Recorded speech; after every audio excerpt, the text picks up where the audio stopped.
Gautam neuro care brain stroke migraine fits brain and spine surgeries కి best neuro surgeon. త్వరలో జరగబోతున్న AP ఎన్నికలపై Praja Shanti party అధ్యక్షుడు కే పాల్ ఫుల్ ఫోకస్ పెట్టారట.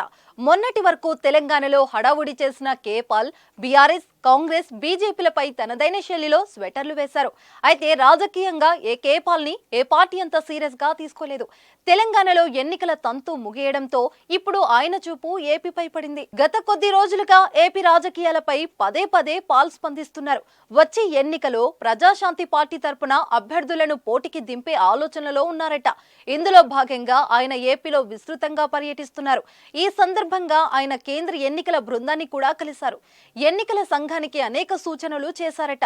ఏపీలో ఎన్నికలు చివరి దశలో పెట్టాలని, అలాగే పోలింగ్ రోజే ఫలితాలు కూడా వెల్లడించాలని సిఈసిని కోరినట్లు పాల్ ప్రెస్ మీట్ పెట్టి చెప్పారు.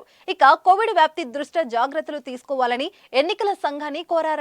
తనపై విషప్రయోగం జరిగినా దేవుడి దయ వలన కోలుకొని ఏపీ ప్రజలకు సేవ చేసేందుకు రెడీగా ఉన్నారట కే పాల్. అలాగే పవన్ కళ్యాణ్ తమ ప్రజాశాంతి పార్టీలో చేరితే సీఎం పదవి కూడా ఇస్తానని బంపర్ ఆఫర్ ఇచ్చారట కే పాల్.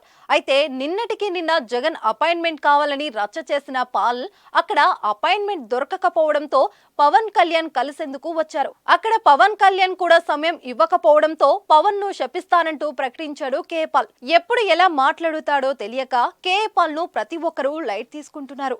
ప్రపంచ వ్యాప్తంగా పేరుగాంచిన పాల్ ఈ మధ్య కాలంలో మరీ దిగజారి ప్రవర్తిస్తున్నారని బాధపడుతున్నారు కే పాల్ అభిమానులు.